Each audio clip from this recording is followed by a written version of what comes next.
Hi.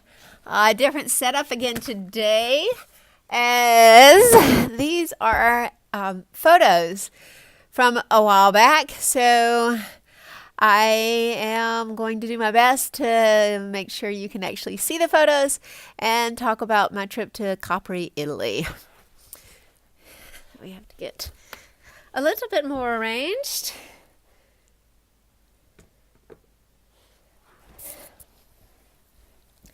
So I was over there in December.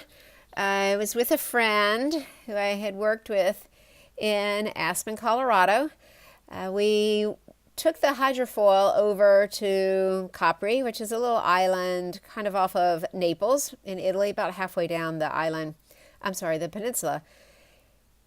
It was exhausting being in Italy. We had been there for about 2.5, 3 weeks by this point in time. The men were just really obnoxious, constantly in our faces, constantly making noises. So we took the hydrofoil over here, and it was really nice because we were able to kind of hide and hang out in the sun and just enjoy it. Then we got to Capri is where we went first and went walking around, went down to the beautiful blue grotto, and only were able to see it from the land. This is just a picture of the water down there, but it was really, really beautiful. Then we walked up to the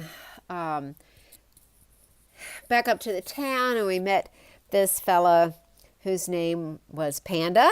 He's a travel agent, and he was just going on and on and on about how he would get all these places for us in Spain and give us, 5,000 US dollars a month on flowers. And sometimes they're hard to get rid of, the people that follow you around. So we managed to go up the chairlift and walk around. Came back down. There was another Mary, statue of the Virgin Mary there. They are on every corner that you turn when you're in Italy, and they're quite detailed, and they have little flowers and everything on them. But we walked up to Capri after that, and it was really a beautiful little town.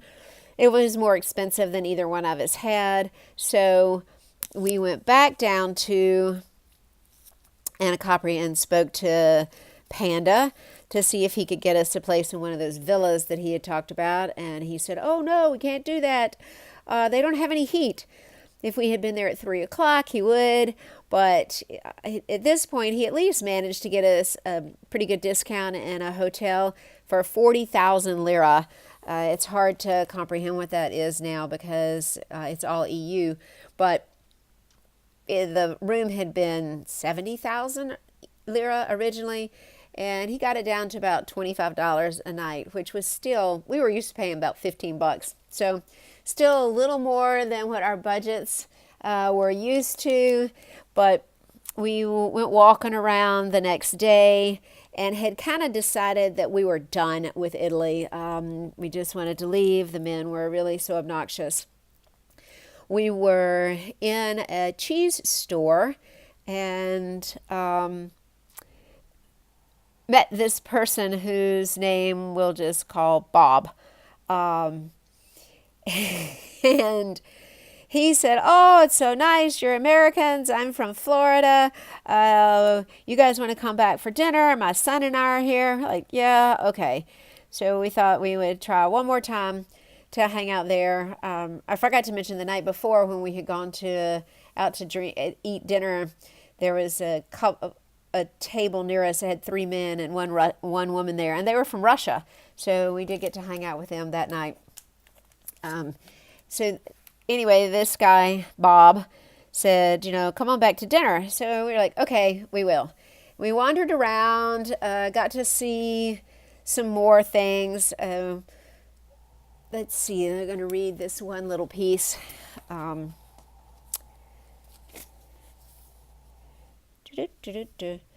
saw a dirt path off a well-maintained path in quotes. It was not really very well maintained, but it was the best that they had. We decided to go for it. Little did we know what we were getting into. We saw the water and decided to go skinny dipping. We tried to go down one path and ran into a cliff. So we went back up. My friend was kind of shivering like a leaf. She was very frightened by the steepness of it and maybe falling all the way down into the water. But we found another path and we took it and it went straight down. We made it down to the rocks and the water, and it was so cold when we stuck our feet in. We sat there for a few moments contemplating going in. Again, this was December, so chilly water. And my friend said, "Look at that." And she was pointing at something. I thought she was pointing to the red, pink rocks.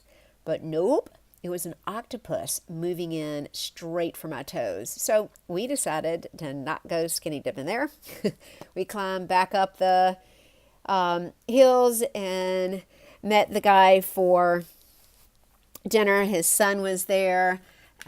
They were quite friendly that evening, said we could stay at the apartment underneath the villa where they were and that we could stay there for the next 2 weeks.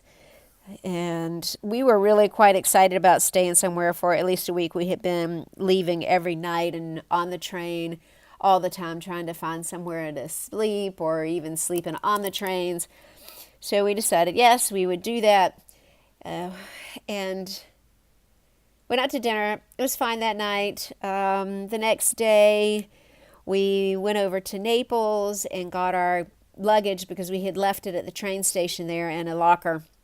So we were just going over to Capri maybe for the day or so. And this was about the third night we were there. And when we got back, he and his son were just kind of a little bit weird. And so we went back to the hotel where we had stayed the night before and got a decent amount of a discount again. And then when we went out to dinner with them that night, he starts talking about where he's from and what he's done and how he and his son got there. And he said something about Fort Myers, which was a place that I knew when I was in Aspen. This man was there, and we hung out for an evening, went to dinner, and he fell very, very hard for me. So he invited me to come down to Fort Myers. I said, no, not interested. I don't know, 2 weeks, a month or so later, at the bar, this man comes up and he said he was the private pilot for him, and he was in Vail on vacation and with his 2 sons, and he wanted me to come over there and go skiing with him. I was like, no, dude, I'm not going over to Vail. I don't really care how much money this guy has. I don't care you have a private plane to send your pilot over to pick me up to go skiing. I'm not interested. Well, I knew that person's name. I remembered it. And this guy, Bob, said, oh, yeah, I know him. I used to laundry money for him. And, yeah, the way that he was laundering money was this guy I knew obviously was a drug dealer in Florida, which I didn't know at the time. I just knew that he lived down there. So that was life in the 80s. And we left there, took a train over to Rome, and that will be a story for another day. Ciao.